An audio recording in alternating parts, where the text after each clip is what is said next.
सुप्रभात आप सभी को। मैं लता विद्या बाल भवन सीनियर सेकेंडरी विद्यालय में संस्कृत की अध्यापिका हूँ। मैं आशा करती हूँ आप सभी अच्छे होंगे और स्वस्थ होंगे। आज मैं इस वीडियो के माध्यम से बहुत ही महत्वपूर्ण प्रकरण लेकर आई हूँ।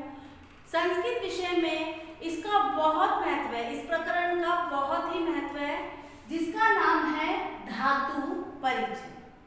धातु शब्द एक अपने आप में संस्कृत के अनुसार नया होगा, लेकिन ये हिंदी से कुछ अलग नहीं है। कैसे? हिंदी में हम लोग क्रिया शब्द पढ़ते हैं, पढ़ना, हंसना, लिखना, रोना, जाना, आना। कितने शब्दों का प्रयोग हम दैनिक जीवन में करते हैं, ये सब क्या होते हैं? क्रिया। जिन शब्दों के करने या होने का बोध हो वह क्रिया शब्द कहलाते हैं। अब इन्हीं शब्दों को, इन्हीं क्रिया शब्दों को हम संस्कृत में धातु कहते हैं। तो ये है धातु परिचय। हर क्रिया करने का एक कोई ना कोई समय होता है, जिसे हम कहते हैं काल। ऐसे ही संस्कृत में भी काल होते हैं, जिसे हम समय कहते हैं। अर्थात जब कोई क्रिया किसी समय में की जाती है उसे हम काल कहते हैं। काल भी तीन होते हैं। अगर मैं हिंदी भाषा के अनुसार बताऊं तो तीन ही काल होते हैं जिनमें हम अपना कार्य करते हैं। जैसे अगर मैं वर्तमान काल की बात करूं तो जो समय चल रहा है, यानी जिस समय में क्रिया हो रही है। और यदि मैं भूतकाल की बात करूं तो भूतकाल अर्थात जो बीत चुका है। और यदि मैं भविष्य काल की बात करूं अर्थात जो आने वाला है, जो आने वाला कल है, वो भविष्य काल कहलाता है। तो इस प्रकार से क्रिया में काल का बहुत महत्व है और काल के अनुसार ही क्रिया संपन्न होती है। तो जैसे धातु परिचय की मैंने बात की, ऐसे ही धातु परिचय में अगर हम हिंदी से संबंधित करें तो हिंदी में हम काल बोलते हैं, जिनमें हम जो क्रिया करते हैं उस समय का बोध कराता है, चाहे वो वर्तमान हो, चाहे भविष्य हो, चाहे भूत हो। ऐसे ही संस्कृत में भी हम समय या काल को लकारों के नाम से जानते हैं। लकारों के नाम से अगर हम इसको जानते हैं तो उसके अनुसार मैं बात करूं सबसे पहले वर्तमान काल की, तो वर्तमान काल को हम बोलते हैं लट लकार। तो संस्कृत में हम अगर बात करते हैं जिन धातु रूपों की वर्तमान काल में, तो लट लकार की हम बात करते हैं। यदि मैं कहूँ कि भूतकाल में हम बात करेंगे लकारों की तो हम कहेंगे लंग लकार। और यदि मैं कहूँ भविष्य काल में हम बात करेंगे लकारों की तो हम कहेंगे लिट लकार। तो आज मैं धातु रूपों के एक ही काल को अर्थात एक ही लकार को इस वीडियो के माध्यम से आपको बताऊंगी, जिसका नाम है लट लकार। यानी जो क्रिया, जो धातु रूप हमारे वर्तमान काल में कार्यरत है या कार्य कर रहे हैं, वो हमारे कहलाएंगे लट लकार धातु रूप। अब मैं आपको इस वीडियो के माध्यम से ये भी बताऊंगी कि कैसे आप बहुत आसानी से, बहुत सरल तरीके से ट्रिक का जो है आसान तरीके से प्रयोग करके कैसे धातु रूपों को बना सकते हैं। अब आती है बात क्रिया शब्दों की, धातु शब्दों की। संस्कृत में और हिंदी में हम धातु रूपों का अगर हम बात करें तो अर्थ वही होता है, सिर्फ उनका रूप परिवर्तन हो जाता है। जैसे हिंदी में हम बोलते हैं पढ़ना, लिखना, हंसना, बोलना, ऐसे ही हम संस्कृत में कहेंगे पढ़ना अर्थात जो कि पठ, पठ होता है पढ़ना। पठ धातु से मिलकर शब्द बन गया पठती, तो पठती शब्द हो गया पढ़ना। पठ धातु से मिलकर बना है पढ़ना। इसके बाद अगर हम बात करते हैं लिख धातु से मिलकर बना है लिखना, हस धातु से मिलकर बना है हंसना। अब आती है बात कि जो धातु होती हैं, कैसे उनमें किनका प्रयोग करके हम धातु रूप को पूर्ण कर सकते हैं और कैसे उनका प्रयोग करके हम अनेक धातु रूप बना सकते हैं। तो यहाँ पर ये प्रत्यय का प्रयोग करते हैं, जिनको हम सरल ट्रिकों के नाम से भी जानते हैं। यदि हम इनको अच्छे से याद कर लें तो लट लकार में हम किसी भी धातु शब्द को, किसी भी जो है धातु का प्रयोग करके हम धातु रूप आसानी से बना सकते हैं। जैसे मैं सिर्फ यहाँ पठ धातु की बात कर रही हूँ, इससे को जानने से पहले संस्कृत में बहुत ही महत्वपूर्ण बात जो ये है मैं आपको बताऊंगी कि संस्कृत में जो वचन होते हैं वो 3 होते हैं। हमने हिंदी में वचनों को पढ़ा है 2। एक वचन अर्थात जो एक का बोध कराता है, बहुवचन अर्थात जो अनेक का बोध कराता है। लेकिन संस्कृत में हम 3 वचनों के बारे में जानते हैं। एक वचन जो एक का बोध कराए, द्विवचन अर्थात जो 2 का बोध कराए, और बहुवचन जो अनेक का बोध कराए। ऐसे ही संस्कृत में जब हम धातु रूप पढ़ते हैं तो उसमें 3 पुरुषों को पढ़ते हैं। यदि मैं आपको बताऊं कि सर्वनाम जब हम पढ़ते हैं हिंदी में, तो उस समय जब हम सर्वनाम को पहले भेद की बात करते हैं, पुरुषवाचक सर्वनाम, तो पुरुषवाचक सर्वनाम के अंतर्गत हम 3 जो पुरुष जाति का बोध कराते हैं, जो कार्यरत होते हैं, उसके बारे में हम 3 तरह से पढ़ते हैं। जिसमें अगर हम अंग्रेजी की भी बात करूं, first person, second person, third person. ऐसे ही हिंदी में प्रथम पुरुष, मध्यम पुरुष, उत्तम पुरुष। ऐसे ही अगर मैं बात करूं संस्कृत में भी बिल्कुल ऐसा ही होता है, प्रथम पुरुष, मध्यम पुरुष और उत्तम पुरुष।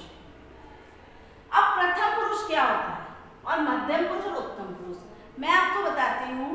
मैं हूँ लता और मैं यहाँ पर क्या कर रही हूँ, बोलने का कार्य कर रही हूँ। और मैं कौन हूँ, वक्ता। मेरी इस वीडियो के माध्यम से आप बात मेरी सुन रहे हो, आप क्या हो, श्रोता। यानी मैं फर्स्ट पर्सन हूँ और आप सेकंड पर्सन हो। और जब मैं किसी और के बारे में बात करूंगी तो वो कहलाएगा अन्य पर्सन, यानी अन्य पुरुष। तो जैसे अगर मैं बात करूं यहाँ पर सबसे पहले उत्तम पुरुष, उत्तम पुरुष यानी जिसे हम फर्स्ट पर्सन के नाम से जानते हैं, जैसे कि मैं यानी वक्ता।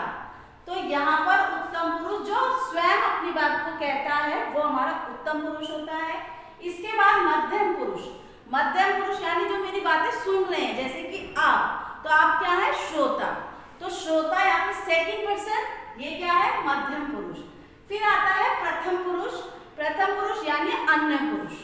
जब हम किसी और के तीसरे व्यक्ति के बारे में बात करते हैं तब हमारा ये हो जाता है प्रथम पुरुष। तो ये होते हैं संस्कृत में पुरुष। बस अंतर इतना है कि यहाँ पर प्रथम पुरुष पहले आता है, फिर मध्यम पुरुष, फिर उत्तम पुरुष। तो ये हमें बहुत अच्छे से पता है, हम पढ़ते आए हैं अंग्रेजी हिंदी में, और संस्कृत में भी इसका यही नियम है। तो इसके अनुसार हम कैसे धातु रूप बनाते हैं ये हम देखते हैं। तो पठ, पठ में मैंने अति जोड़ा तो बन गया पठती, अर्थात पढ़ता है। पठ धन अतः, इसको मिलाकर के बन गया पठतः, अर्थात 2 पढ़ते हैं। पठ धन अंति अर्थात पठंती, यानी सब पढ़ते हैं। इसके बाद मध्यम पुरुष, पठ धन असि अर्थात पठसी, ये मध्यम पुरुष है क्योंकि सामने वाले से हम कह रहे हैं यानी पढ़ते हो, एक पढ़ते हो।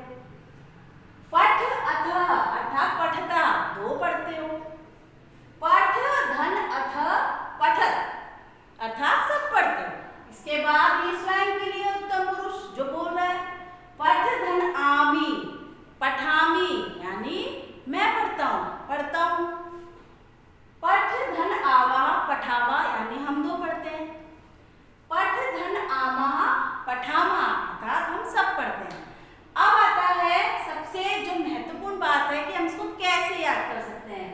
ती ता अंति, सी था ध, आमी आवा आमा, ये इसकी सरल जो है तरीका है इसको धातु रूपों को जो है बनाने का और याद करने का। इसको प्रयोग करके आप कोई भी लट लकार के धातु रूप आसानी से बना सकते हैं, चाहे वो लिख के हो, चाहे वो हंस के हो, चाहे अन्य कोई और भी हो।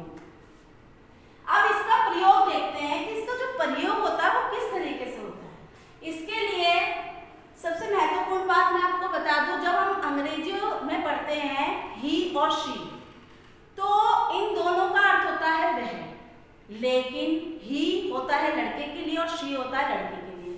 अब मैं बात करूं तो बिल्कुल ऐसा ही संस्कृत विषय में भी होता है, जो सह है और जो सा है, ये दोनों शब्द जो दे रखे हैं इनका अर्थ है वह। लेकिन जो सह है वो पुल्लिंग के लिए प्रयोग होता है अर्थात लड़के के लिए, और जो सा होता है वो स्त्रीलिंग के लिए प्रयोग होता है अर्थात लड़की के लिए।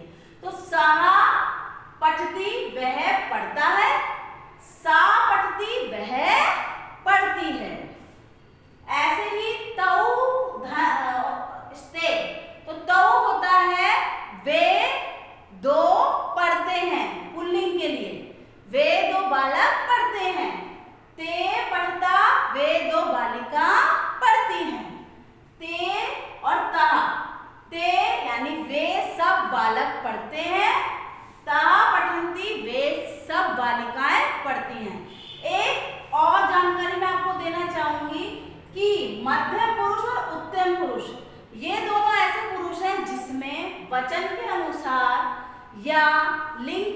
अनुसार कोई भी अंतर नहीं आता शब्दों में, लेकिन एक प्रथम पुरुष ऐसा मात्र है जिसे हम अन्य पुरुष भी कहते हैं, जिसमें लिंग के अनुसार, वचन के अनुसार अंतर आता है। स्त्रीलिंग के लिए अनुसार और पुल्लिंग के अनुसार इनके शब्दों में परिवर्तन आता है, लेकिन ये तीनों वचनों में, लिंगों में समान रूप से प्रयोग होते हैं, मध्यम पुरुष में और उत्तम पुरुष में। अब आते हैं मध्यम पुरुष। त्वम, त्वम होता है तुम, पठ से यानी तुम पढ़ते हो।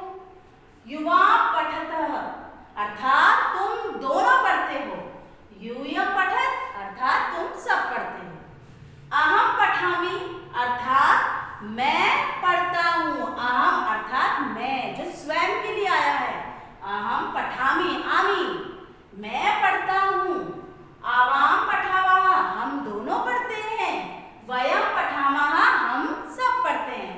तो इस प्रकार आपने इस धातु रूपों का प्रयोग कैसे हम इनके साथ कर सकते हैं ये जाना।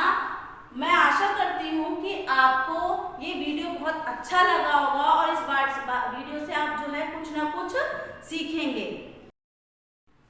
तो अभी हमने इस वीडियो के माध्यम से धातुओं के बारे में जाना, धातु के वर्तमान रूप को जाना। अब हम जो है, मैं आपको एक नई चीज बताने जा रही हूँ जो बहुत ही महत्वपूर्ण है, जो कि जिसका अपना महत्व और ये हमें पता भी होनी चाहिए, क्योंकि ये हमें नहीं पता होती। जैसे परिवर्तनीय धातुएं, अर्थात कुछ ऐसी धातुएं भी होती हैं जिनके रूप परिवर्तित होते हैं। ऐसी कुछ धातुएं जिनका रूप परिवर्तित हो जाता है, जिनका जो है धातु रूप तो अलग होता है, लेकिन जब हम उनके धातु रूप बनाते हैं तो वो दूसरे तरीके से बनते हैं। तो हम सोचते हैं कि ये क्या हो गया, ये किस तरीके से हो गया। तो ऐसे कुछ शब्द, ऐसे कुछ धातु शब्द मैं आपको उनसे परिचित करवाऊंगी कि ऐसे, वैसे मैंने यहाँ पे ज्यादा शब्द नहीं लिए, लेकिन शब्द बहुत सारे हैं, लेकिन मैं यहाँ पे कुछ ऐसे शब्द ले रही हूँ जिनको आप आसानी से जो है समझ सकते हो। इससे आपको अंदाजा हो जाएगा कि ऐसे बहुत सारे शब्द हैं और उनके बारे में हमें पता होना चाहिए। जैसे यहाँ पर गम, गम धातु है। अब जब हम इसके धातु रूप बनाते हैं तो इसका जो धातु रूप परिवर्तित होता है वो होता है गच्छ। इसका अर्थ होता है जाना। अब जब हम इसके धातु रूप बनाते हैं तो बनाते हैं गच्छति, गच्छतः, गच्छन्ति। ऐसे ही गई, ये होता है गाय, अर्थात इसका अर्थ होता है गाना। तो जो हमारे धातु रूप बनेंगे वो इस शब्द, इस जो बदले हुए रूप से बनेंगे, गाय अर्थात गायति, गायतः, गायन्ति। ऐसे ही नी, नी और इसका जो परिवर्तित रूप है वो है नृत्य और इनका अर्थ है नाचना। तो नृत्यति, नृत्यतः, नृत्यन्ति। ऐसे ही पा, इसका जो परिवर्तित रूप है वो है पिब। अब इसका अर्थ है पीना और इससे जो धातु रूप बनेंगे पिबती, पिबतः, पिबतन्ति।